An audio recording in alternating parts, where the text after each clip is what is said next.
Chapter 1. The Call That Ends Everything. Mason Hale had always liked the quiet hour before noon, the one window of the day when the rest of Echelon Global hadn't yet erupted into a chorus of ringing phones, clattering keyboards, and people pretending to be more important than they were. His desk sat tucked into the corner of the analytics wing, far from the CEO's glass palace and the fluorescent chaos of middle management. Here, surrounded by data streams glowing across triple monitors, he could breathe. He leaned forward, scanning a cluster of anomaly curves on his left screen. The model was drifting again, subtle, small enough that no one else would notice, but he felt it like a tug behind his ribs. He adjusted a fragment of code, tapped enter, and watched the curve correct itself like a heartbeat snapping back into rhythm. Then his phone buzzed. He didn't look at it at first. Calls during work hours were rare. Calls from her were rarer. Belle had long ago stopped involving him in anything beyond obligatory events and cold company updates. She liked to pretend their marriage was a polished partnership, something she could present to investors without embarrassment. Behind closed doors, she barely tolerated his presence. The phone buzzed again. He reached for it, expecting a calendar alert or perhaps a reminder to pick up dry cleaning, something impersonal. But it wasn't that. Belle, wife, flashed across the screen. He frowned. She never phoned him directly. She preferred memos, emails, or delegated messages through her assistant. She ran their household with the same CEO efficiency she ran the company. He answered anyway. Belle.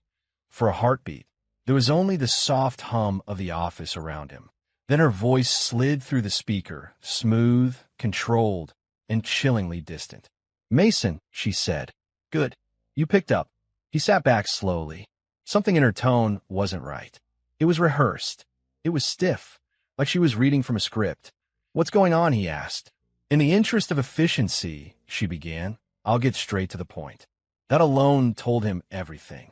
Belle never rushed unless she wanted to avoid argument or questions. She inhaled, exhaled softly, and continued. We're downsizing. Mason blinked. Downsizing? Since when? It was a board decision, she said in a voice almost too casual. Echelon needs to streamline, so we're letting a few non-essential roles go. A cold crawl started down Mason's spine. Non-essential roles? Yes, she confirmed. Including yours. He waited for her to laugh, or say it was temporary, or explain it was some kind of restructuring. But Belle Hale, his wife, didn't hesitate. Mason, she said clearly, today is your last day. His jaw tightened, but he didn't speak yet. He listened as she continued, crisp and merciless. You'll need to pack your things immediately. HR is sending paperwork to your company email. Please vacate your workspace by noon. Mason stared at the phone, not trusting himself to speak. 5 years. 5 years building the engine that made Echelon a global titan. And she was discarding him like a used stapler. But Belle wasn't finished. If, she added, you want to stay with the company in some capacity, there's another option. He raised an eyebrow. Which is? Another voice snickered faintly in the background. Myra, Belle's sister. The perpetual shadow, always hovering near power, always eager to mock what she envied. Belle cleared her throat. Facilities is short-staffed. They need custodial help. So, if you want to stay on as a janitor, we can arrange that. Myra burst into laughter behind her. Mason let the silence stretch. He could almost see Belle's smug little smirk through the phone, the one she used whenever she believed she'd risen above someone. A janitor, he repeated softly. Belle's tone brightened, falsely cheerful. It's honest work, Mason, and I'm being generous by even offering it. He rested his elbow on the desk, fingers grazing the keyboard idly. She really had no idea. She didn't know what he owned, what he controlled, or what he had quietly protected all these years. She thought firing him would make him disappear. Mason, she said when he didn't answer. Do you understand the terms? He finally spoke, voice calm. Yeah, I understand. Good. A rustle of papers sounded, probably her reviewing the HR draft. And one more thing, he waited. Don't come home tonight. His pulse paused. Excuse me. We've already changed the locks. Myra giggled again behind her, whispering something snide. Belle ignored her, continuing smoothly. It's better this way. You'll receive instructions about retrieving any personal belongings you left behind. He straightened in his chair. You changed the locks without telling me? Yes, she said simply. We decided it was best to establish boundaries. So Myra was part of this too. He exhaled slowly and glanced around the analytics floor. Some co-workers glanced his way, sensing tension but pretending not to listen. He turned back to the phone. You really planned this out, he said. Belle didn't deny it. We did. Another harsh snort of laughter from Myra. You should have seen her face writing the termination notice. I told her you wouldn't take it well. Belle sighed at her sister. Myra, please. The two women muttered for a moment, the phone muffling their bickering. Mason sat very still. Not angry, not broken, just awake. Myra's voice rose again. Tell him the best part. Belle hesitated, then added, yes. Well, considering your past behavior and your tendency to overreact, we've requested that security escort you from the building. He let out a small, disbelieving breath. Security? For me. It's protocol, Belle insisted. It's petty, he returned softly. Belle bristled. We're doing what's necessary for the company's protection. And for mine. Myra snorted. For yours, Belle. Definitely yours. A faint irritation flicked across Belle's tone. Regardless, it's done. Mason leaned back in his chair. He could have yelled. He could have demanded explanations, begged for clarity, tried to understand what turned his wife into this boardroom executioner. Instead, he smiled. It formed slowly, quietly, almost peacefully. They thought this would break him. They thought stripping him of his badge and keys and marriage would leave him homeless and helpless. They didn't know what he had built. They didn't know what he still owned. They didn't know what was coming.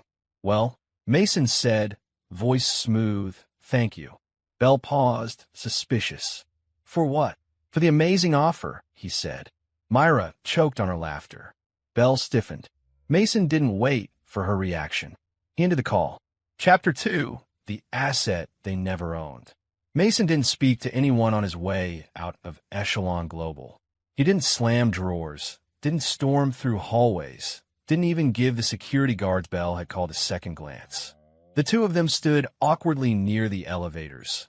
Massive men with uncertain expressions, clearly expecting drama. But Mason only nodded at them politely as he walked past. His calm unsettled them. Good. He swiped his employee badge at the turnstile one last time. The system beeped red. Access revoked already. Belle must have hit submit on HR the moment he hung up. Mr. Hale? One guard asked hesitantly. We're supposed to escort you out. Mason offered a small, almost apologetic smile. You're late. They looked at each other, confused. Then they followed him at a respectful distance, unsure whether they were escorting a fired employee or a man walking out of his own empire. Outside, the cold air hit him in the face like a slap of clarity.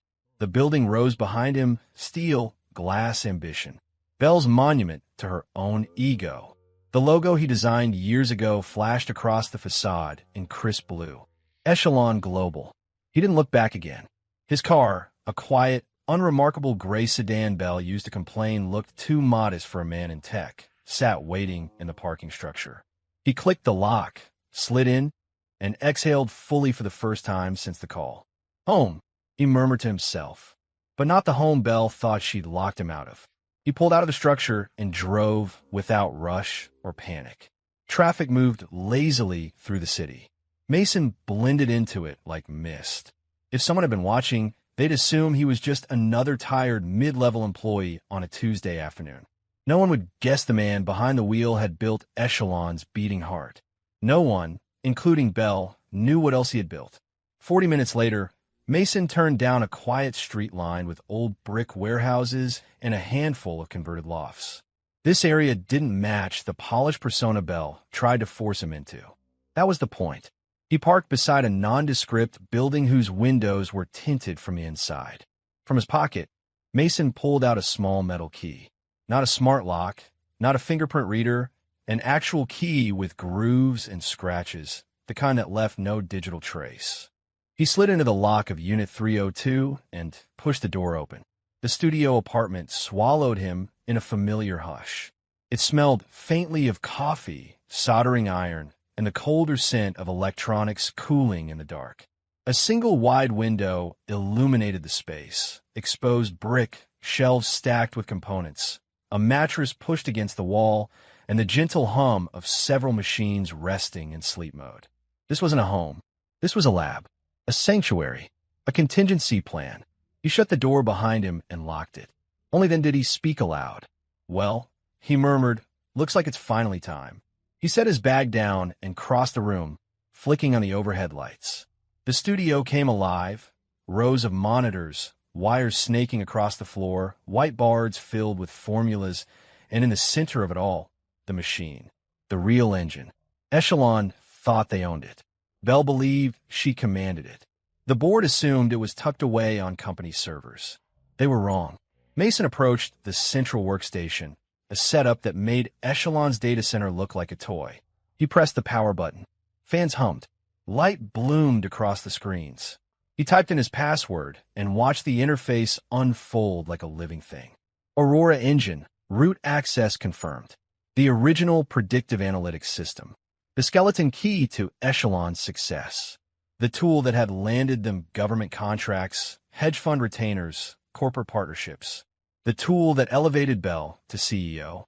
And it had never, not for 1 second, been truly theirs. Years ago, when the company was still a scrappy startup and he was still naive enough to believe marriage and business could mix, Bell had told him to transfer all IP to ensure mutual trust. She slipped him a contract during dinner, smiling sweetly, promising protection. He had kissed her cheek, taken the folder, and filed it in the trash. He told her he signed it. She never checked. She always underestimated him. Mason opened a small drawer beneath the workstation. Inside lay a black notebook with a cracked leather cover. He lifted it carefully, almost reverently, and laid it open on the desk. Sketches of architectures, flow maps, algorithmic branches, fail-safe triggers, hardware notes. Every secret of the system, on paper, in his handwriting, stored nowhere digital. No theft, no breach, no evidence Echelon could claim. He flipped through the pages, the pen strokes familiar, steady. At the back of the notebook was a tab labeled in clean, capital letters. Nova, successor model. He paused on that page, rubbing the corner of the paper with his thumb. Nova wasn't just an upgrade. It was a philosophical shift, transparent, ethical, explainable. A model built to empower, not manipulate. A system he could never have created inside Echelon's suffocating greed. He whispered, "You were always the future, weren't you?" On the next screen, an icon glowed softly. Nova.exe. He didn't open it. Not yet. Not until he knew exactly how he wanted to move. Instead, he took a seat, pulled his chair close to the desk, and rested his hands on the keyboard.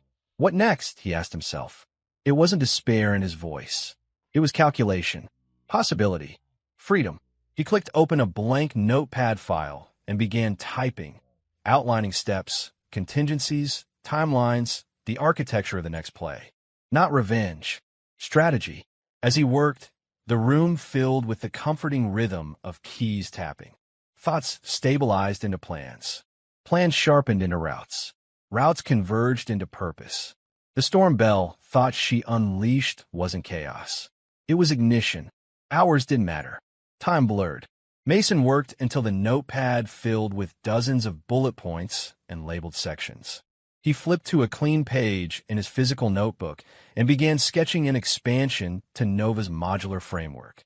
The soft light from the monitors reflected in his eyes. Finally, he sat back, tapping the notebook with his pen. They thought firing him ended his role. They thought locking him out killed his influence. They thought they owned the future he'd built. But the truth sat glowing in front of him, the asset they depended on, bet on, rose on. They never owned it. And now Mason was outlining what comes next. Chapter 3, Pulling the Threads Loose. The next morning, the city was still half asleep when Mason stepped out of his studio. The sky hovered in that pale blue space between dawn and daylight, the kind of morning where sound felt muted and time moved slower, an ideal moment for delicate work. He wore nothing flashy. Dark jeans, a slate jacket, a cap. Anonymity was armor.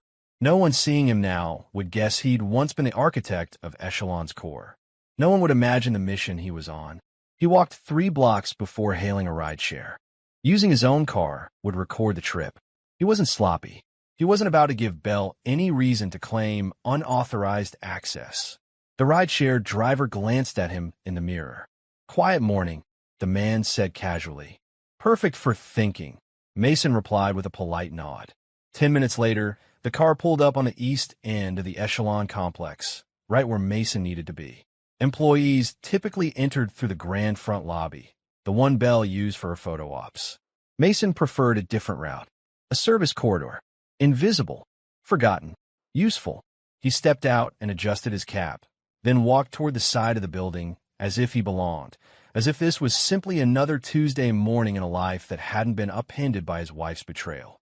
Truth was, his badge wouldn't work anymore. But the data center didn't care about employee status. It cared about credentials. Mason still had those. He reached a restricted door with a metal keypad. He typed the 6-digit code from memory. A short beep. A green light. Access granted. "Good morning to you too," he murmured. Inside, the corridor hummed with machinery. Air vents vibrated with a constant metallic whir. The building's hidden nervous system. Mason walked with steady steps, the sound of his shoes echoing off sterile concrete. 2 employees rounded the corner, both wearing hoodies, both half awake, clutching coffee. "Hey, Mason," one of them asked, squinting. "Didn't know you were on site today." Analytics hiccup, Mason said smoothly. "Just patching something." Usual Tuesday." The guy lifted his cup. "Good luck in there." "It's freezing today." Mason forced a faint smile. "Always is." They moved on without suspicion. Some people rarely questioned things when you sounded like you belonged. He descended a narrow staircase and reached the basement level. The hum grew louder, denser. The sound of heat exchangers, server clusters, and fans battling to keep the brain of Echelon alive. At the end of the hall sat a steel door with a sign. "Data Core, authorized tech access only." Beside it, a biometric scanner glowed. Mason lifted his hand and pressed his finger to it. He expected rejection. Bell had revoked everything else. But after a beep, the scanner flickered green. He almost laughed. "You forgot the most important access point, Bell," he whispered. "You always forget the ones you don't understand." The door unlocked with a heavy clunk. He slipped inside. The data center stretched out like a glowing cathedral, rows upon rows of server stacks, blue LED lights blinking like stars. Cold air blasted from vents overhead, making his breath puff faintly. This was the heart of the company. This was where his work lived. And this morning, this was where he would make sure Echelon learned what it meant to underestimate him. He approached Rack 17, the cluster he built, maintained, optimized, guarded. The one Bell believed was the company's property. He tapped into a maintenance terminal. The screen lit up with familiar lines of code. Aurora Engine. Stability Patch Version 4.6 Predictive Consistency Module Core Calibration Algorithm. To anyone else, it looked like advanced computational architecture. To Mason, it was a map with a few threads he could gently remove. He cracked his knuckles. "All right, Aurora. Time for a little recalibration." He typed with surgical precision. First, he removed a hidden patch, one that corrected long-term drift in output models. Second, he disabled an auto balancer, tiny, unnoticed, but essential for harmonizing datasets. Third, he pulled a cryptic-sounding script that had no documentation, no official mention, nothing that IT could trace quickly. He had written it himself years ago. A single, mathematical guardian. Without it, the engine would keep running, but it would get slower, less accurate, confused, fragmented. A slow death. A quiet collapse. No alarms. Exactly what he needed. He paused before hitting enter. It wasn't hesitation, just a moment of reflection. This didn't have to be your fate, he told the machine softly. Not if she had respected the one person who built you. He pressed enter. The scripts vanished. The changes committed. The system accepted them without protest. Aurora would run. It just wouldn't run well. Not without him. As he worked, footsteps echoed behind him. Mason turned. A man in a blue tech jacket poked his head around the server stacks. Oh, hey, didn't realize anyone else was down here. Mason relaxed his shoulders. Just finishing a patch cleanup. Yeah. The guy glanced at the terminal. Damn, that's deep-level stuff. Maintenance backlog. Mason replied. You know how it is. The tech groaned. Always something. Then he shrugged. Well, good luck. I'm heading for a smoke. Take your time, Mason said. When the tech left, the silence settled again. Mason took one last look at the lines of code, now subtly altered. Bell wouldn't notice. Myra wouldn't notice. The board wouldn't notice. Not today. Not tomorrow. But soon, like threads pulled from a tapestry, the collapse would reveal itself one delicate rip at a time. He closed the terminal, logged out, and wiped any trace of his input. Then he walked between the glowing server racks toward the heavy steel door. He didn't rush. He didn't hide. He simply moved with the calm of a man who had accepted the truth. They had fired the one person they should have begged to stay. The air warmed as he ascended the stairwell back to ground level. He slipped out the service entrance just as the morning sun stretched across the sky. People were streaming toward the building now, coffee in hand, badges around their necks, eager to prove loyalty to a company they didn't realize was already bleeding. Mason stopped on the sidewalk. He looked up at Echelon Global, its towering glass, the polished steel, the gleaming logo. He didn't feel anger. He didn't feel grief. He felt clarity. The threads had been pulled, and the unraveling had begun. Chapter 4. The hidden life Mason always prepared for. The key slid into the old iron lock with a familiar resistance, one that always made Mason exhale, not in frustration, but in relief. This door, unlike the one Bell just barred him from, had never betrayed him. He pushed it open and stepped inside his hidden studio apartment, the place no one at Echelon Global, not even Bell, knew existed. The air held a faint scent of solder, ink, and cooling circuits. It was the smell of his real life, the one he built long before Echelon, long before Bell declared herself visionary, long before her sister Myra strutted through the boardroom like a co-owner of his dreams. Mason closed the door behind him, leaning against it for a moment. The silence wasn't heavy, it was liberating. Home, he murmured. Not the mansion whose locks Bell had already changed. Not the sterile, glass-walled office where he'd spent years building the engine that made Echelon Global the titan it was. This was the real home, his backup life, his contingency world, his sanctuary. He dropped his bag on the small counter and walked toward the far end of the studio where an entire wall hummed with quiet, steady power. Servers blinked in slow, pulsing breaths. Cooling fans whispered like calm ocean waves. His workstation, a curved array of monitors, sat waiting, the screens dark but alive beneath the surface. He brushed his fingers over the polished metal of the main terminal. Let's wake you up. He pressed the power sequence. One by one, the screens lit up, bathing the room in soft blue. The logo he designed years ago, before Bell even knew what predictive analytics meant, flashed across the center screen. A single silver star, pulsing outward like a heartbeat. Then a synthesized voice, warm and steady, greeted him. Welcome back, Mason. Nova, his true creation, his masterpiece. The engine that should have powered Echelon, but never did because he never handed it over. Not the code, not the algorithms, not even the architecture. Bell only ever had the shell, an obsolete version polished to look brilliant, but hollow underneath. Nova was the real thing. Good to see you too, he said, sinking into his chair. He took a deep breath, letting the atmosphere settle around him. Here, he didn't have to pretend. He didn't have to downplay his intelligence to keep Bell comfortable. He didn't have to tolerate Myra's snide comments about visionaries and forward thinkers who had never built anything more meaningful than a networking circle. He tapped open a secure drive labeled Archive 7. Rows of files unfolded like a map of his mind, schematics, mathematical models, simulation logs, language trees, optimization routines. At the very bottom sat the black notebook icon. He clicked it open.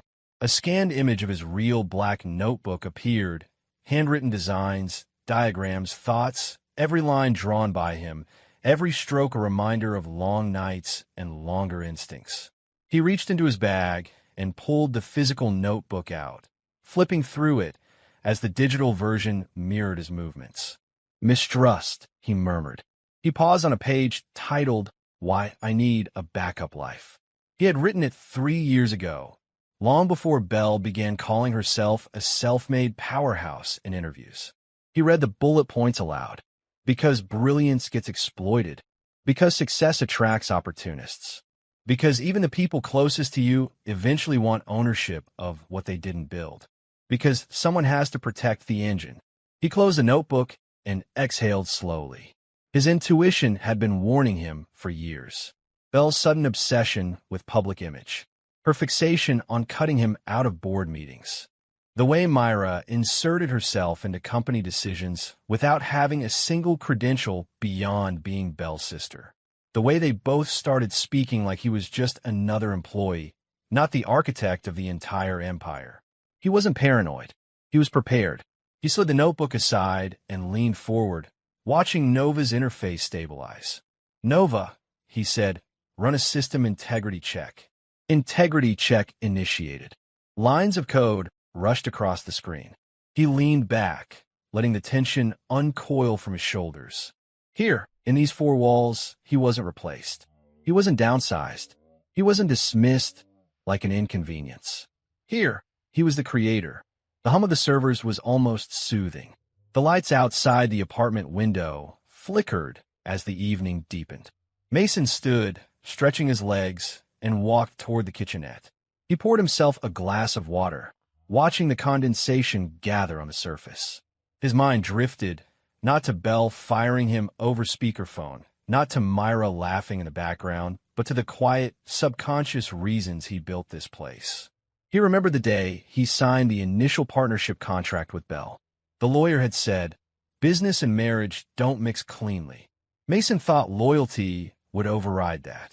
He was wrong. He remembered standing in the early echelon server room, wires everywhere, solder burns on his hands. Belle thanking him for being the backbone. He remembered the shift, when she stopped saying thank you at all.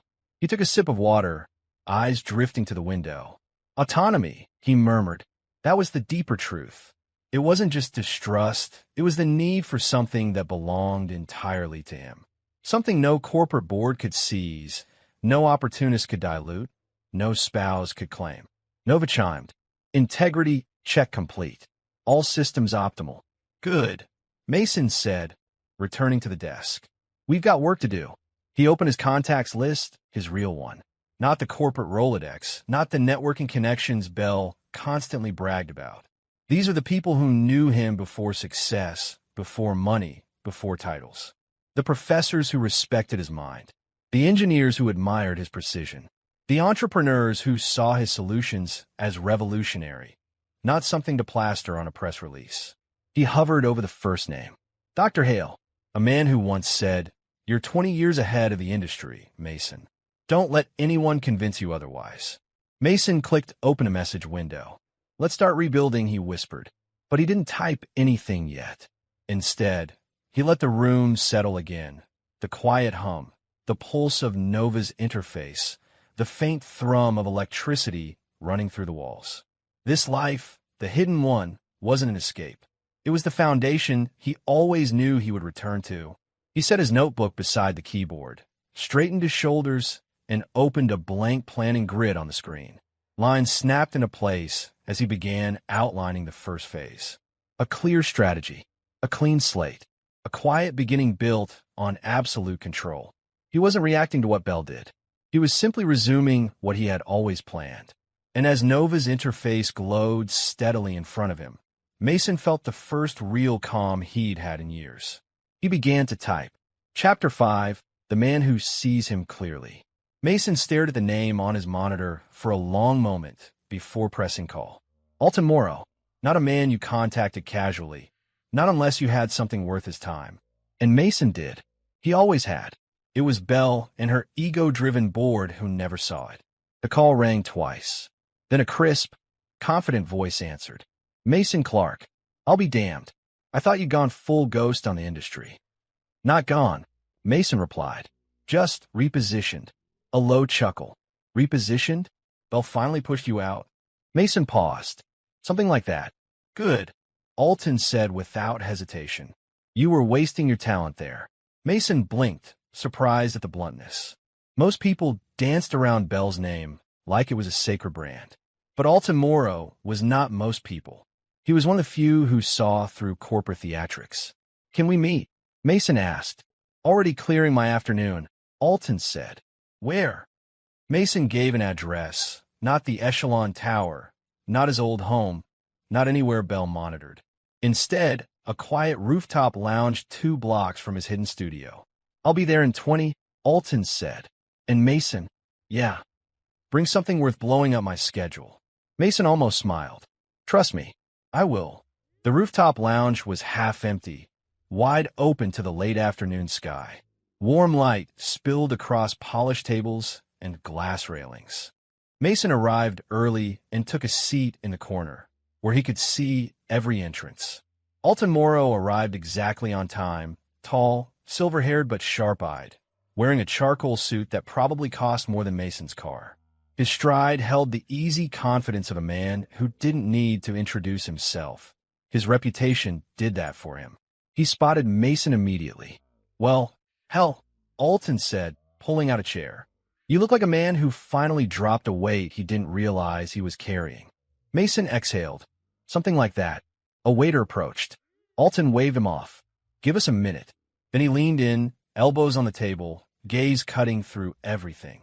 All right, tell me why the golden brain of Echelon Global rang me up. Mason didn't bother with small talk. He powered on a slim tablet and placed it between them. The first slide appeared. Nova's architecture map. Alton's eyebrows twitched up. This is not the Echelon system. No, Mason said. This is the one I never gave them. Jesus, Alton murmured. Show me more. Mason expanded a series of models, dynamic learning engines, autonomous calibration systems, predictive mirrors that built real-time behavioral overlays. His voice steady, precise, unhurried.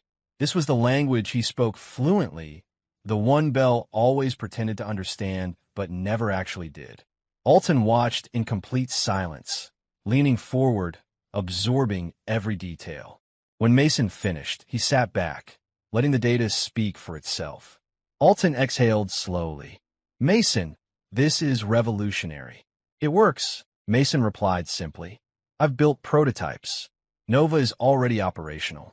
Alton stared at him, eyes narrowing, not in suspicion, but in concentration. Bell fired you because she thought she could replace you, he said softly. She thought she owned you. She thought you were manageable. Mason didn't answer. Alton tapped the edge of the tablet. But you built something she never had access to. By design, Mason said. Alton sat back in his chair, silent for another long stretch. The rooftop breeze brushed past them, lifting the edge of the table napkin, tugging at Mason's hair. The city hummed below. Finally, Alton spoke. All right, you're not pitching for a job. It wasn't a question. No, Mason said. I'm not looking to join anyone else's company again. Good, Alton replied. You shouldn't. You'd suffocate. Mason let out a breath he didn't realize he'd been holding. Alton drummed his fingers on the table, thinking, calculating. Let me tell you what I see, Mason. I see a man who built an empire and then let someone else take credit. I see a man who's been underestimated by people who weren't fit to carry his toolkit. And I see a man sitting in front of me with a world-changing engine. Alton, no, hear me out. Alton leaned forward, voice low and sharp. You're not coming to me to get revenge on Bell. You're not burning with spite. You're not flailing. That's right, Mason said. I don't want revenge. I want freedom. And there it is. Alton's eyes gleamed. That's the word I was waiting for. Freedom, autonomy, control of your work, your future, your name. Mason nodded slowly. Alton placed the tablet down and folded his hands. I'm not offering to hire you. Mason tensed, expecting an offer of employment, a cushy position, something that looked flattering from the outside, but was just another cage. But Alton shook his head. No, someone like you doesn't get hired. A pause. Someone like you gets backed. Mason blinked. Backed. Alton nodded. Funded. Boosted. Ignited. I don't want you working under me. I want you working with me. Mason didn't speak. Couldn't speak. Alton slid a card across the table. A sleek black metal rectangle etched with a single symbol. A lantern with a rising flame. What's this? Mason asked. A name I've been saving, Alton said. For the right idea, the right mind, the right moment. He tapped the card. Project Lantern.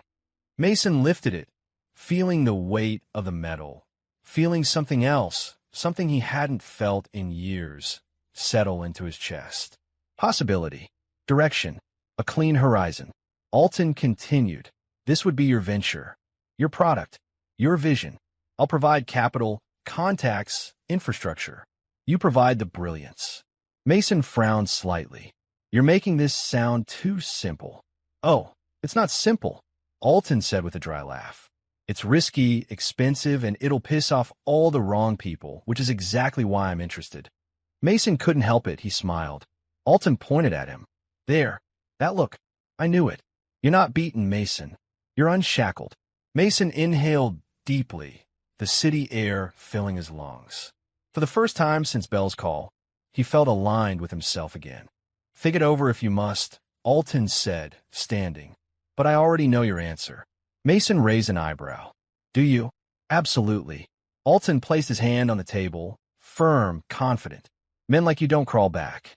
You build forward. He straightened his jacket, preparing to leave. Then he said one last thing, quiet, sure, unwavering. Let's build Lantern together. Mason didn't respond. Not yet. But Alton was right. The decision was already made. Chapter 6, The Team Bell Threw Away. Mason had spent the morning sketching out the first crude outline of what would become Project Lantern, a loose constellation of ideas on a whiteboard, arrows pointing to boxes, boxes pointing to question marks. Nova pulsed quietly behind him on the main monitor like a heartbeat. But even with Alton's confidence backing him, Mason knew one irrefutable truth. No system, no matter how brilliant, built itself. He needed people. He needed the right people. He needed people who knew what it felt like to be dismissed, underestimated, pushed to the sideline by Bell's corporate empire. He knew exactly where to start. He found Marin Reyes in a tiny cafe across the river, sitting alone with a laptop that looked like it had survived a war zone. Her hair was pulled into a messy braid, and she tapped her stylus against her temple, staring at a design mock-up like it had personally offended her. Mason approached quietly. Is that the new Echelon UI? He asked. She didn't even look up. If by new you mean bland, lifeless, and created by someone who thinks user experience is a type of diet, then yes. Mason smiled. Same Marin, brilliant, sharp, and perpetually at war with mediocre design. When she finally glanced up and saw him, her stylus froze mid-tap. Mason, her voice cracked slightly. Shouldn't you be fired? Exiled? Erased from the company intranet? Mason shrugged. Yes, all of the above. Her face softened, then tightened again with worry. God, I'm so sorry. I heard rumors, but Bell's been on a rampage. I'm aware. For a moment, neither spoke. Then Marin pushed her laptop aside and leaned forward, voice low. So, what are you doing here? Mason sat down opposite her. Something new, something real, something that doesn't involve executive egos pretending to innovate. Marin raised an eyebrow. And you came to me because Bell threw you away? Mason said simply. And she never understood what she lost. That hit her. Hard. Marin looked down at her hands. She told me I was too emotional for leadership, that my ideas were impractical. That design wasn't worth building around. It is, Mason said. And you know I've always believed that. She exhaled shakily, rubbing her thumb over the coffee cup lid. Look, Mason, I appreciate you coming to me. I do, but I can't jump into another mess. Not yet. I'm still, she gestured at the laptop, recovering. Then don't jump, Mason said softly. Just look. He slid his tablet across the table. Nova's interface glowed on the screen. Clean, intuitive, dynamic, years ahead of anything on the market. Marin's eyes widened. What is this? Nova, Mason said. The real engine I built. The one Echelon never owned. Marin stared, mesmerized. Then her breath caught. Mason, this is beautiful. He nodded. I want you to help shape it. With your vision. Your standards. Not Belle's. Marin closed the tablet slowly, hands trembling with conflict. I want to say yes, she whispered. But I'm scared. I know. She looked up at him, the hesitation raw, honest. Give me a day. Just one. I need to think. Take it, Mason said. And for the first time since he'd arrived, Marin smiled, small, hopeful. Thank you. Damon Ortiz wasn't in a cafe or office or co-working space. Mason found him in the last place he expected. A dim, dusty boxing gym under a freeway bridge. Damon's fists were wrapped. Sweat dripped from his jawline as he hammered a heavy bag like it had personally insulted him. Mason watched from the doorway. Still punching through problems, I see, Mason called. Damon stopped mid-swing, chest heaving. When he turned and saw Mason, he froze. No way. It's me, Mason said. Damon ripped off his gloves, disbelief mixing with relief. Man, I heard Belle fired you, but I thought it was gossip. No gossip. Damon cursed under his breath. She's losing her damn mind. Mason stepped closer. How are things for you? Damon let out a humorless laugh. Well, let's see. Belle demoted me, then promoted some spreadsheet bot who can't analyze a grocery list. Cut my team. Cut my hours. Told me I wasn't forward-thinking enough. He shook his head. I've been job hunting for months. And boxing. Damon glanced at the bag. Cheaper than therapy. Mason nodded. I'm building something new. And I want you. Damon stiffened. Why me? Because you see patterns nobody else sees. Because you're honest. Because you were the best analyst in that building, and Belle treated you like trash. Damon's jaw clenched. His voice turned quiet. It's not that I don't want to leave, Mason. Hell, I want it out for a year. But I've got rent. Family to help. I can't bet everything on a maybe. Mason reached into his bag and handed him a printed model diagram. Nova's behavioral engine. Damon scanned it once. Then a second time. Then a third. His eyes narrowed. Mason, this is insane.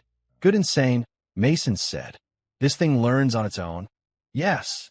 And recalibrates in real time? Yes. Damon stared at the diagram like he was holding a piece of forbidden treasure. Jesus Christ, he whispered. Belle had no idea you built this, did she? No, Mason said. She never cared enough to look. Damon swallowed hard, the conflict clear in his eyes. I want in. I really do. But if this collapses, it won't, Mason said firmly. Not because of me, and not because of you. Silence. Then Damon nodded slowly. Give me the weekend, he said. If I do this, I need to do it right. Take your time, Mason replied. And Damon, for the first time in months, looked like he believed in something again. Back at the studio. By dusk, Mason returned to his hidden studio, the glow of Nova reflecting across his face. Two people, two maybes, two sparks waiting for ignition.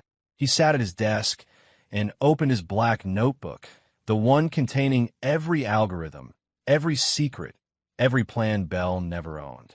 He wrote two names, Marin Reyes, UX architecture Damon Ortiz, predictive analytics. He leaned back, breathing deeply. It wasn't a team yet, but it was beginning. And as Nova pulsed quietly beside him, Mason felt something he hadn't felt in a long time, momentum. A team Belle threw away, slowly becoming his. Chapter 7, The Quiet Collapse of Echelon. The first sign of trouble was subtle, almost imperceptible. A late-night email from a hedge fund complaining about unexpected discrepancies in predictions. A client calling to question anomalies in data models that had previously been flawless. Nothing concrete yet, but enough to prick the nerves of Echelon Global's top brass. Belle stormed through the offices on Monday morning, heels clicking against the polished marble floor. Her usually immaculate composure had cracks. Files were scattered across her desk, printouts of graphs she didn't understand lying in heaps. She swiveled her chair around, glaring at the nearest analyst. Why is the Q4 predictive accuracy down by 14%? She demanded. Explain. The analyst blinked. Ma'am, Do not start with excuses. Belle snapped. I want solutions. Meanwhile, Myra hovered nearby, clutching her iPad like it was a lifeline. Her lipstick was smudged from nervous bites. Belle, Maybe we should call Mason. Belle turned sharply. Call Mason? Don't be ridiculous. He's gone. He is out. And we are in control.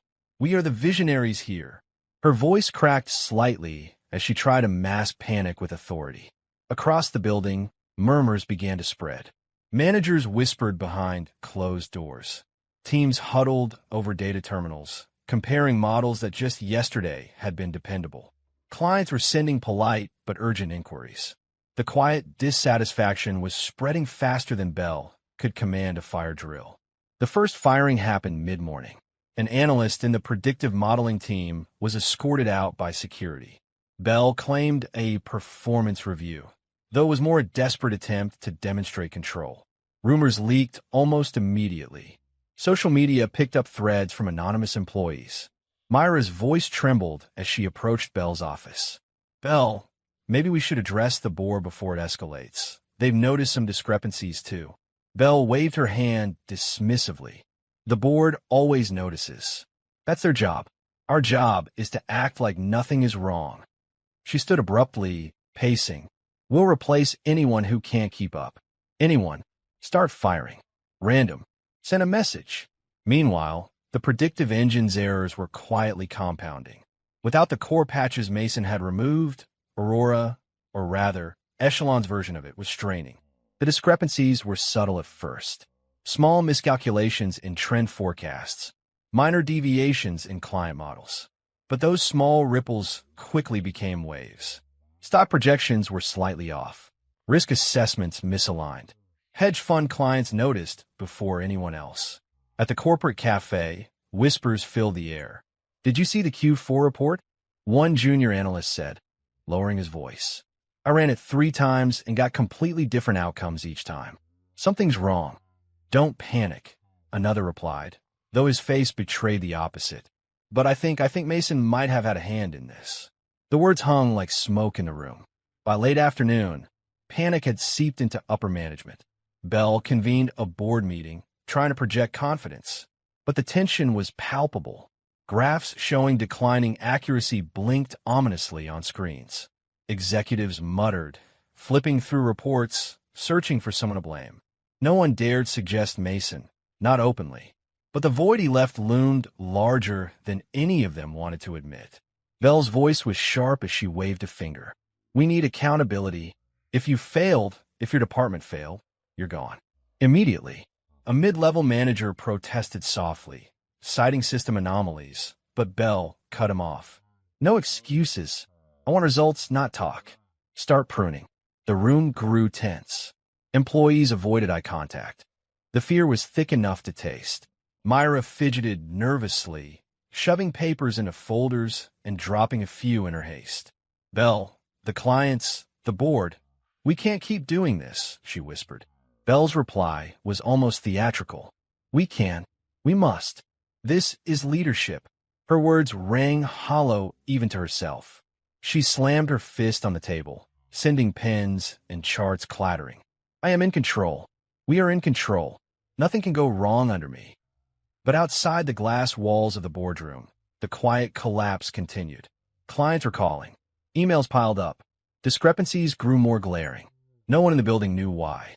The engineers and analysts panicked, running model after model, patch after patch. But the subtle sabotage Mason had left in place unfolded methodically, imperceptibly, and beyond the capacity of anyone to reverse in real time.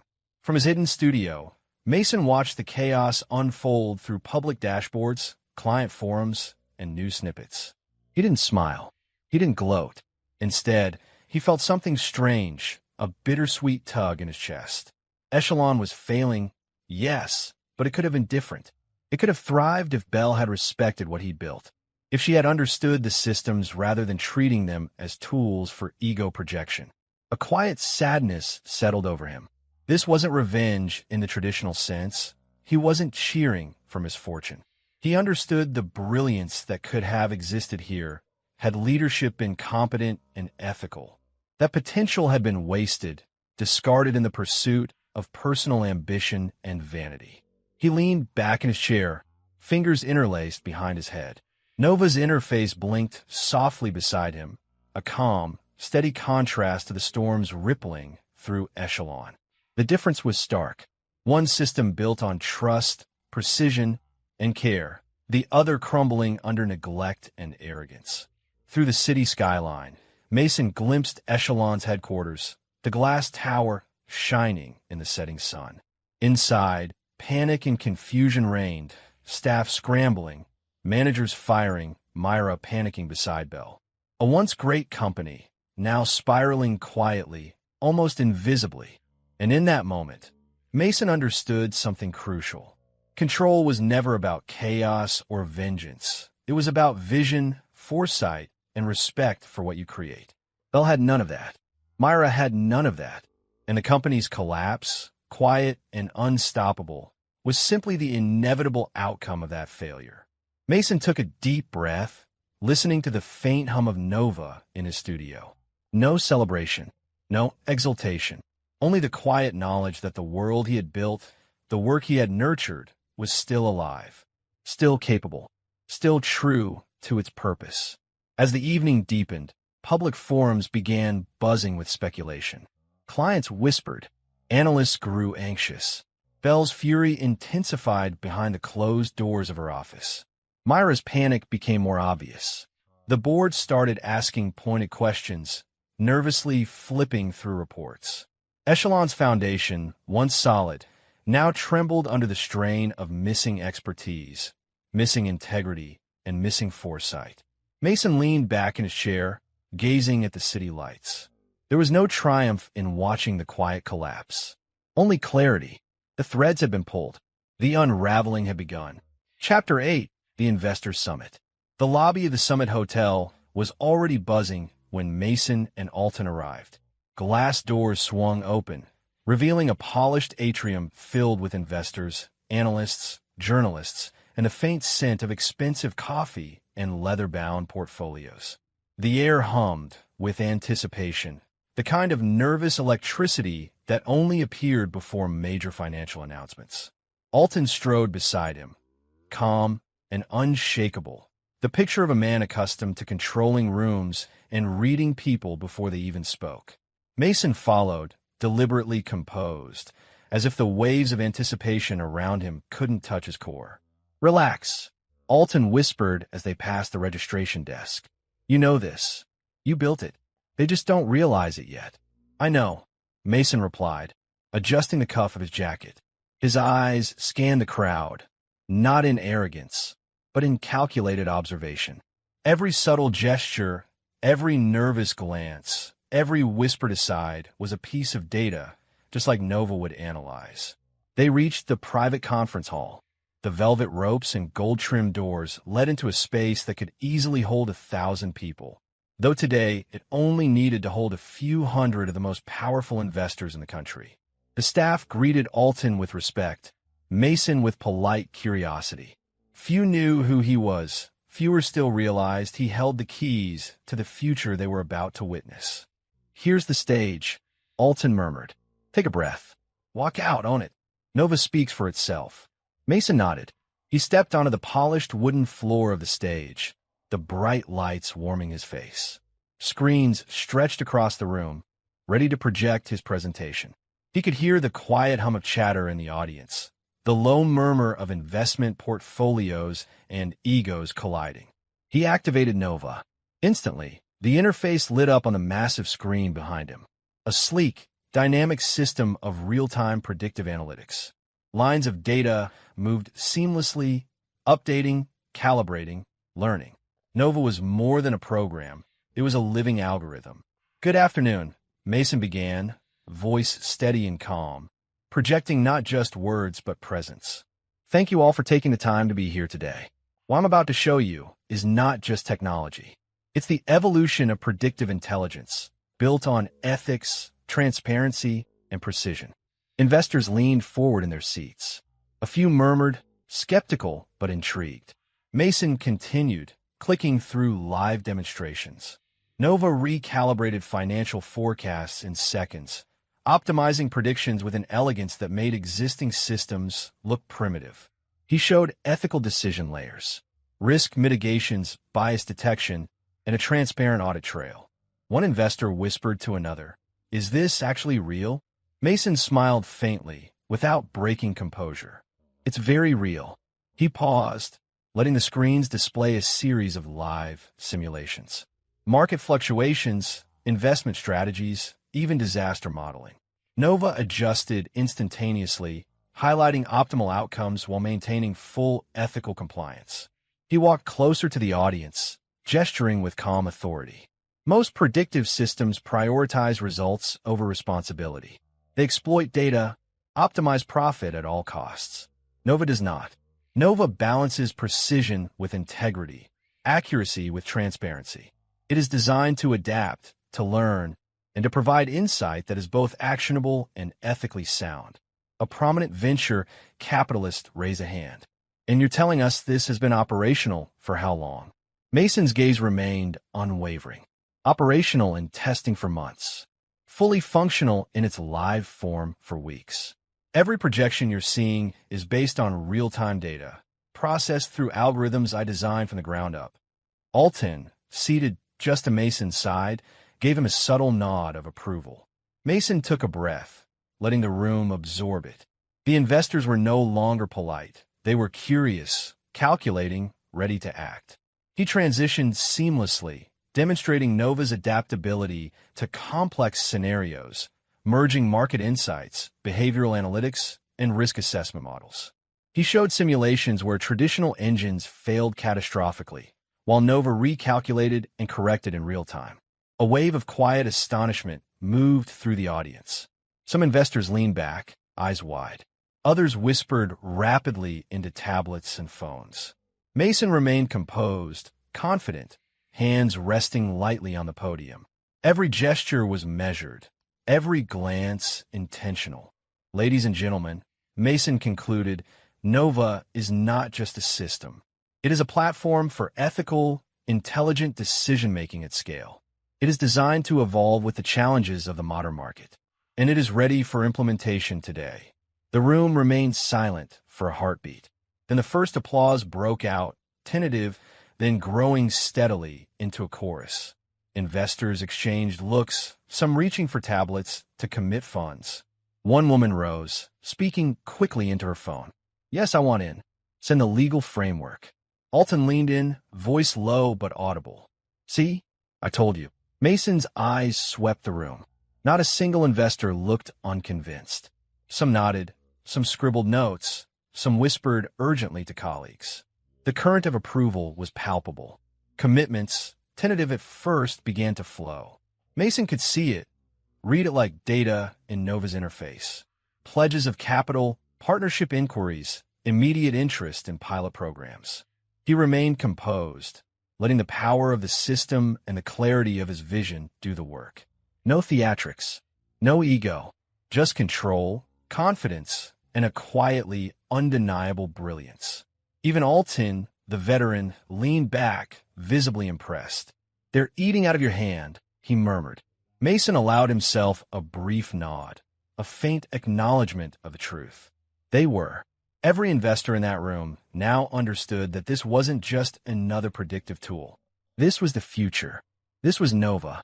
And he, Mason Clark, was at the center, not a subordinate, not an employee, not a forgotten genius in the shadows. The summit continued around him, but Mason's focus never wavered. Nova's performance, the audience's reactions, the subtle nods and wide-eyed stares, all of it confirmed what he already knew. The system worked. The ethical, intelligent, precise future was here, and he was in full control.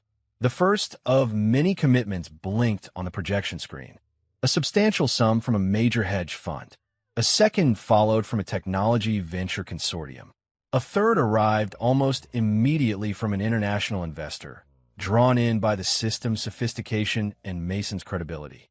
He allowed himself the smallest, almost imperceptible smile.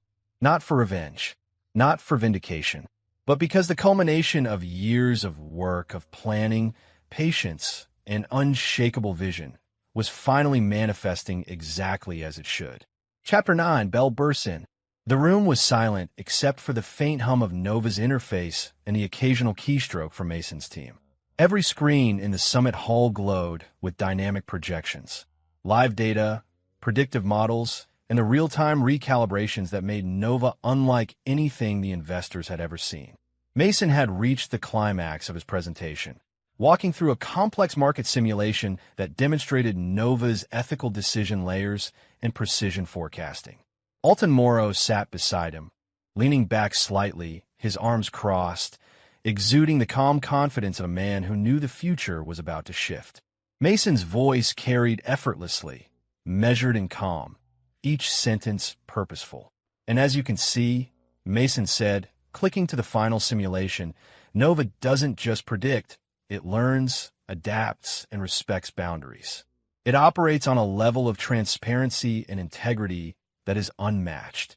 These results are live, accurate, and actionable. Every decision made by Nova can be audited in real time, ensuring not just profitability, but ethical compliance as well. A hush settled over the audience. Investors leaned forward, whispers running like a current through the room. Tablets flashed, notebooks scribbled furiously. Mason didn't pause. He let the system speak, letting the algorithms, the interface, the live recalibrations demonstrate what words alone could never capture. And then, doors slammed open. The sound echoed through the hall like a gunshot. Heads snapped toward the entrance. Belle Clark stood there, perfectly coiffed, designer heels clicking sharply against the floor, her expression a mix of fury and disbelief. Myra was behind her, clutching her iPad like a shield. Both of them froze. The entire room turned. Cameras snapped instinctively, flashes illuminating the sudden disruption. Investors murmured, some standing instinctively. Belle's eyes locked on Mason, who remained seated, calm, unflinching, and completely in control. "Mason," she said, her voice brittle but attempting authority. What are you doing here?" Mason looked up slowly, meeting her gaze without emotion. "Presenting Nova," he said simply, "with our investors." Belle's mouth opened, then closed. She took a tentative step forward. "That system, that technology belongs to Echelon. You have no right." "Actually," Mason said, leaning back slightly, voice deliberate and even, "it doesn't." The room quieted further, every investor now fully attentive. Belle's eyes narrowed, disbelief registering. "I own the original IP." Mason continued, calm, unshaken. "You never signed the transfer contracts. Echelon has been using my engine illegally for years. The patents are registered and fully in my name, and the access keys expire tonight." The words fell like ice in the room. A ripple of astonishment ran through the investors. They glanced at one another, whispering rapidly, calculating implications.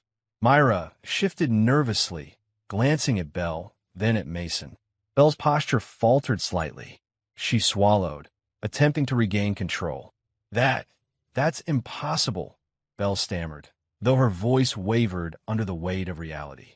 You can't just Echelon, yes." Mason interrupted softly, still seated, still composed. "I can, and I have." The boardroom of investors was no longer a passive audience. Tablets were up, emails being typed, phones pressed to ears. The room had shifted in an instant from curiosity to urgency. Commitment meetings paused. Whispers turned into murmurs of astonishment. Belle stepped forward, voice raised now. "Try to reclaim dominance. This is corporate theft. You have no right to. You misunderstand," Mason said, voice calm but firm. "This isn't theft. It's ownership. I created the engine. I safeguarded the IP. Everything you see here, Echelon has been using without proper authorization. And tonight that ends." The investors leaned back, some shaking their heads, some whispering to legal counsel, some simply staring in awe. The realization hit Belle like a tidal wave. She had no leverage. Her company had relied on Mason's work, but legally, he controlled it. She had been overconfident, assuming the board and investors would support her claims. Now, every assumption was collapsing in real time. Myra tugged at Belle's arm. "Maybe we should—" "No." Belle snapped, but her voice lacked conviction. Her eyes darted nervously across the audience. Each gaze she met, each investor's calculating stare, chipped away at her authority. Mason rose slowly from his seat, approaching the stage with deliberate steps. He didn't need to assert dominance with volume or theatrics. His calm, measured movements, coupled with the undeniable presence of Nova on the screens behind him, said more than any speech could. "You see," Mason continued, projecting confidence without aggression, "Nova is fully operational, fully mine, and fully ready for implementation. Your investments, your partnerships, your strategies, they're secure because they are transparent, ethical, and above all, accurate. Echelon, meanwhile, is left with, well, the appearance of technology without the substance." He paused. Investors were leaning forward, completely absorbed. Some whispered to their colleagues. Others tapped on tablets, reviewing contracts, analyzing data, calculating next steps. Belle realized she was trapped, not by confrontation, not by force, but by the incontrovertible facts Mason had laid out. Belle faltered, attempting one last assertion. "You can't. Echelon is." Mason held up a hand, gentle but final. "I've done everything correctly. Legally. Ethically. And yes, the keys expire tonight." A wave of stunned silence washed over the room. Investors were now fully attentive, some nodding subtly, others openly discussing next steps with their peers. Belle's attempted dominance had crumbled entirely. Myra's panic was evident. The younger woman clutched her tablet, eyes wide, scanning documents she didn't understand fast enough. Belle looked around, seeing the investors' unwavering focus on Mason, not her. Every attempt at assertion faltered. Every argument was dead before it left her lips. The room had shifted irrevocably, and in that moment, Mason understood something profound. It wasn't the confrontation, the drama, or the theatrics that secure the upper hand. It was clarity, preparation, and ownership. Belle realized it too, though much too late.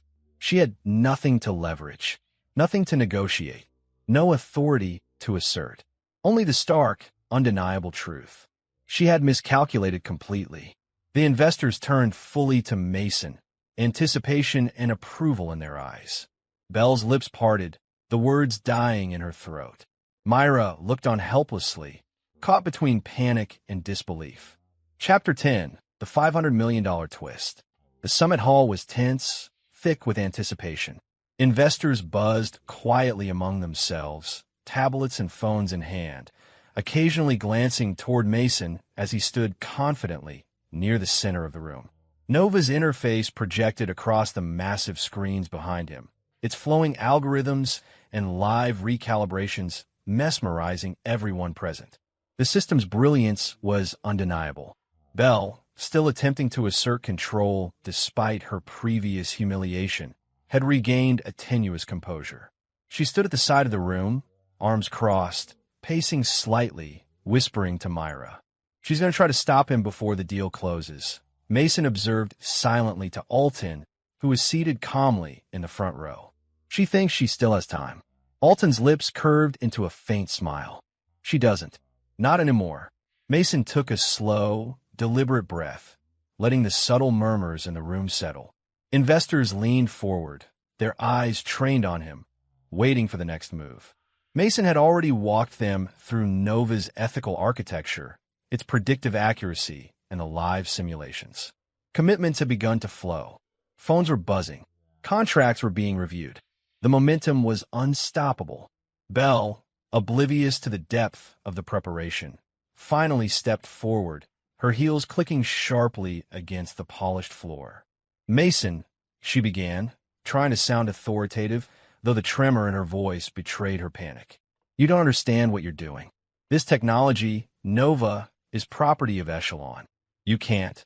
Mason raised a hand gently, stopping her mid-sentence.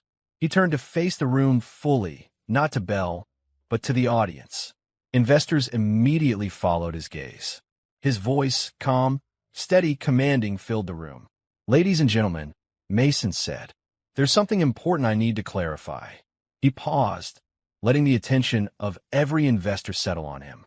"Many of you may believe this deal is still pending, that the outcome is uncertain, that there's an opportunity for negotiation at the last minute. Belle's eyes narrowed. Mason, don't, I assure you. Mason continued, undeterred. There is no negotiation left. Nova has already been acquired. The $500 million deal you are witnessing is already closed. A stunned silence swept the room. Investors froze, glancing at one another in disbelief. Tablets buzzed furiously, emails were sent, fingers tapped across keyboards. The sheer scale of the news hit like a shockwave. Nova, the system they had been evaluating live, was no longer a hypothetical investment. It was already in motion legally, financially, and irrevocably. Belle's face paled. Her carefully constructed composure cracked. What are you saying? Her voice was rising, breaking now, a mixture of fury and panic. You can't, this is illegal. The deal, Echelon, everything was done transparently, legally, and with all due diligence. Mason said softly, almost kindly. Alton and I finalized the acquisition hours before this meeting. All contracts signed, all funds secured. The deal is complete. Nova is no longer a potential, it is a reality. Her lips parted in disbelief. Myra's eyes widened. The magnitude of what had just been revealed crashed over them.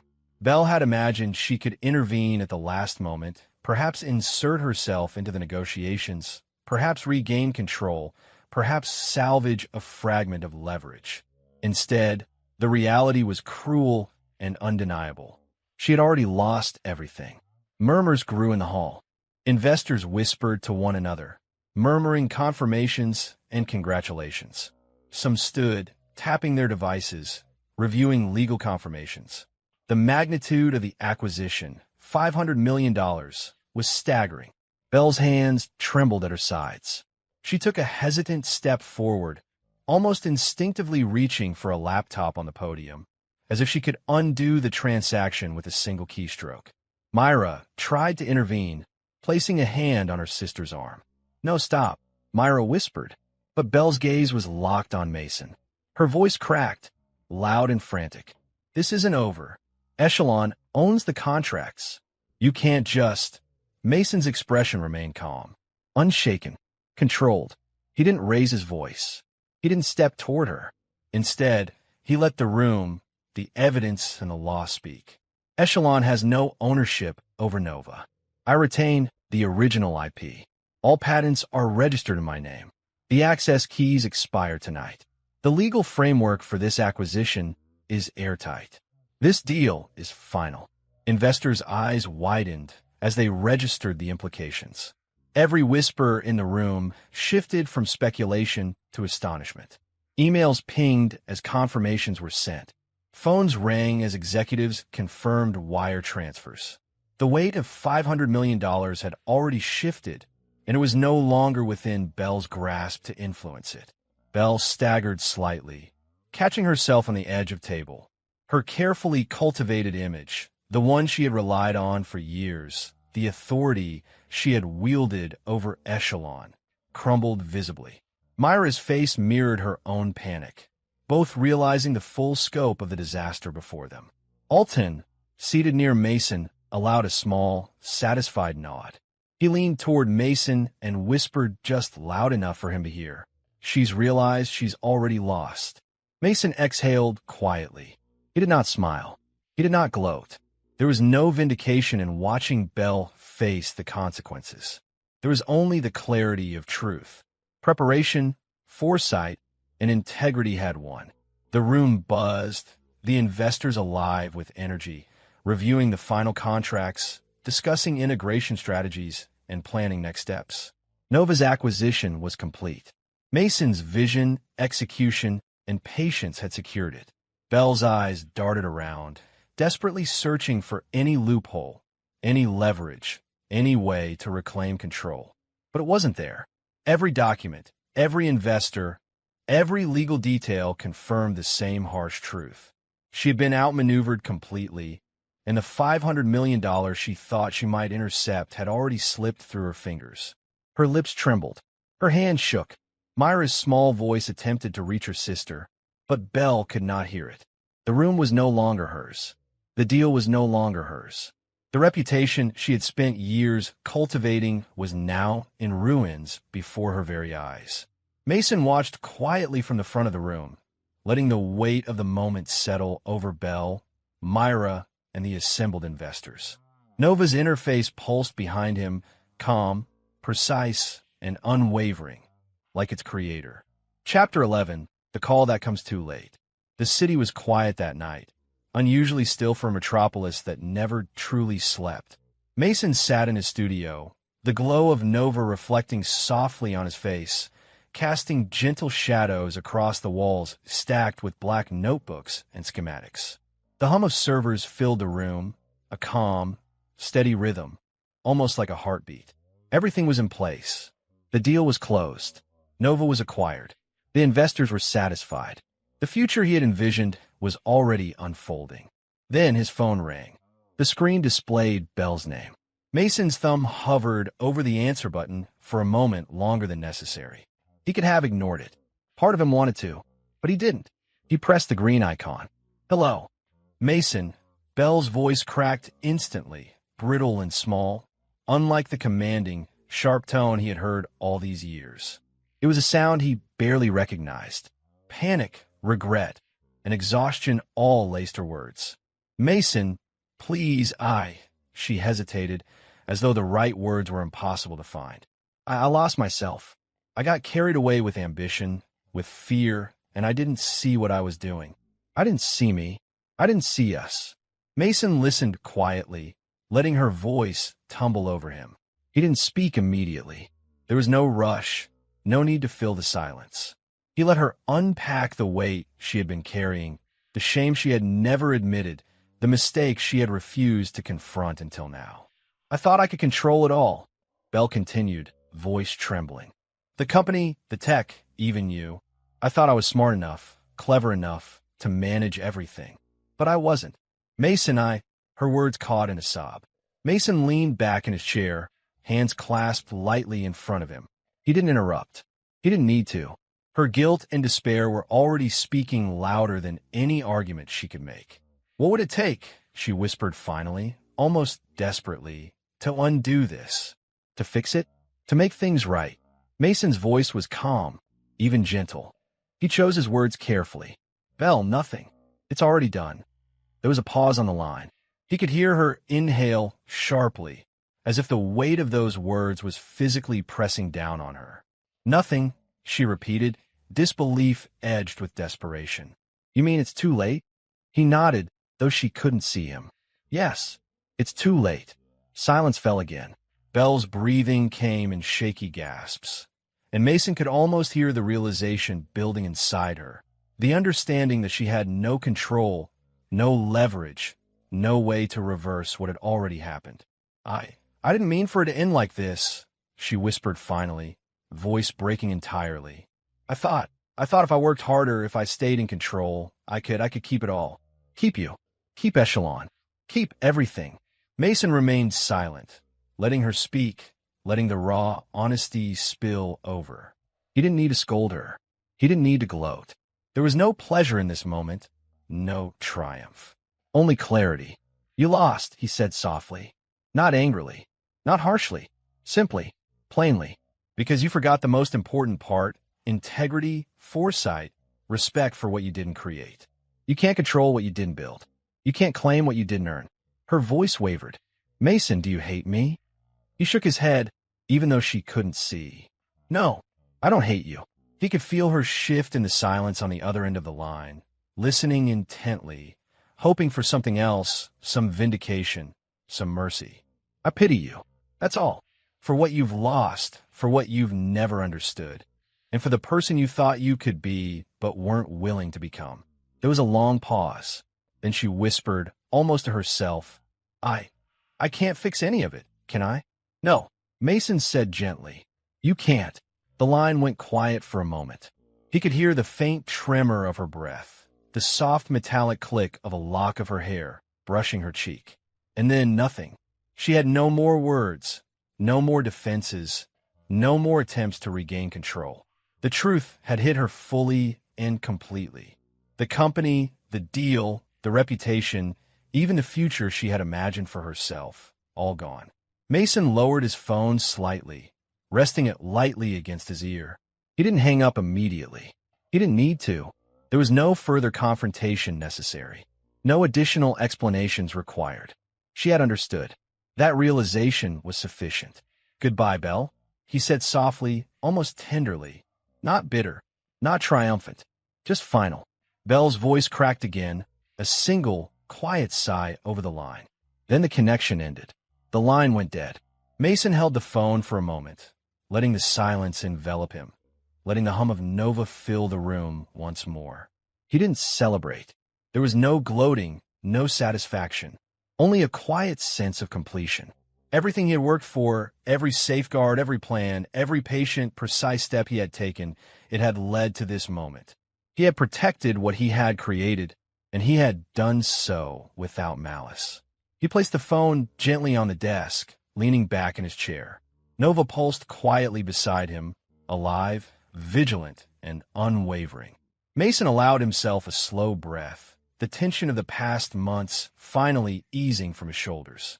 In that quiet studio, he realized the depth of the finality. Belle's apology, her regrets, her desperate questioning, they came too late. Nothing could undo what had been set in motion. He had secured the integrity of his work, the independence of his vision, and the future he had fought for. And as the city lights twinkled through the windows, reflected faintly in the glass surfaces of his studio, Mason understood fully that this was not triumph over a person. It was the reclamation of identity, of purpose, of control over his own life and creation. Belle had called him, seeking redemption, asking what could be done. He had given her the truth, gentle, firm, and irrevocable. Nothing. It was already done. Chapter 12. The Fall and the Rise. The morning after the summit, the city was alive with whispers and headlines. News outlets, financial forums, and social media feeds erupted simultaneously. Echelon Global was embroiled in an intellectual property scandal. Articles detailed months of unauthorized use of Mason's predictive analytics engine, citing missing contracts, expired access keys, and the airtight patents Mason had held all along. Belle's name was front and center. Myra's too.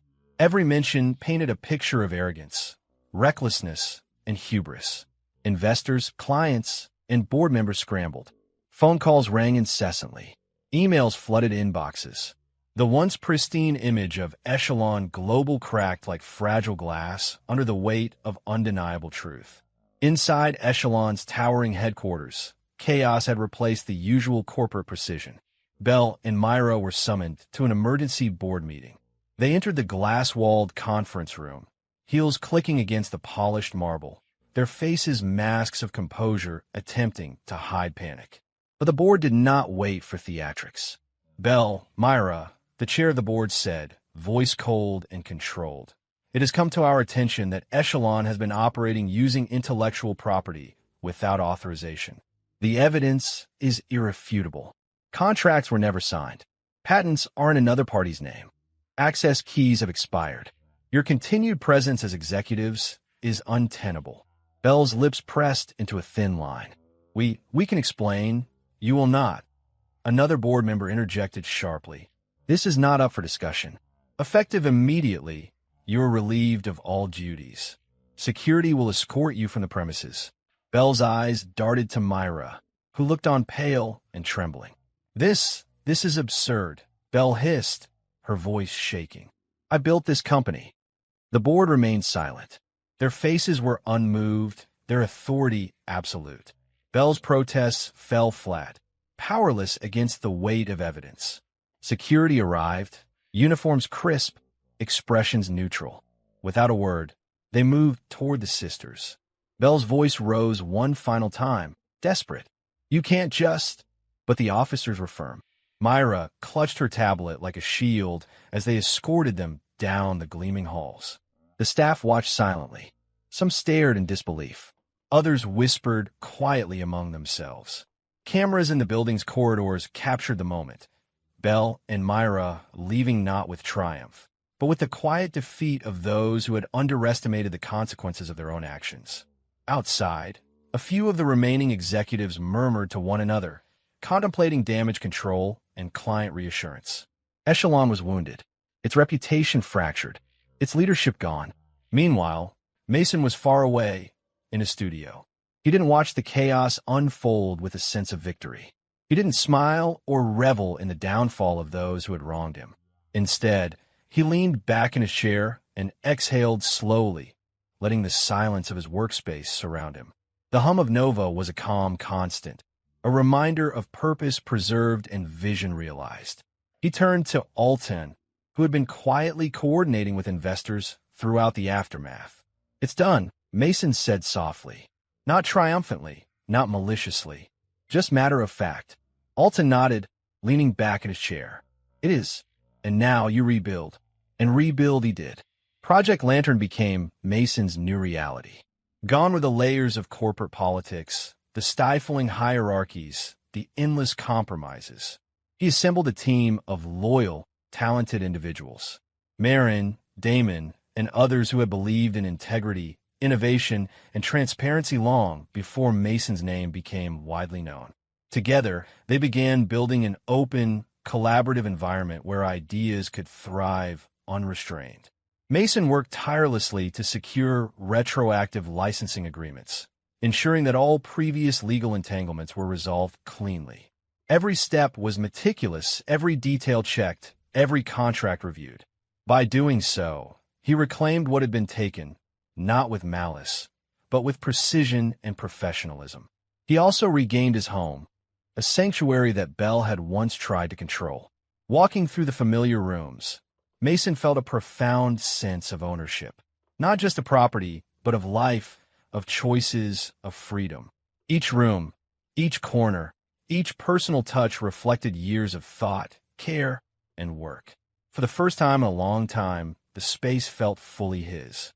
In the new office of Project Lantern, Mason watched his team collaborate openly. Whiteboards filled with sketches, algorithms, and flowcharts. Screens displayed live updates of Nova's applications. Discussions flowed freely. Critiques were welcomed. Ideas built upon each other. The contrast to Echelon's suffocating hierarchy was stark. Here, creativity and integrity were the currency. Here, Mason's vision could breathe fully.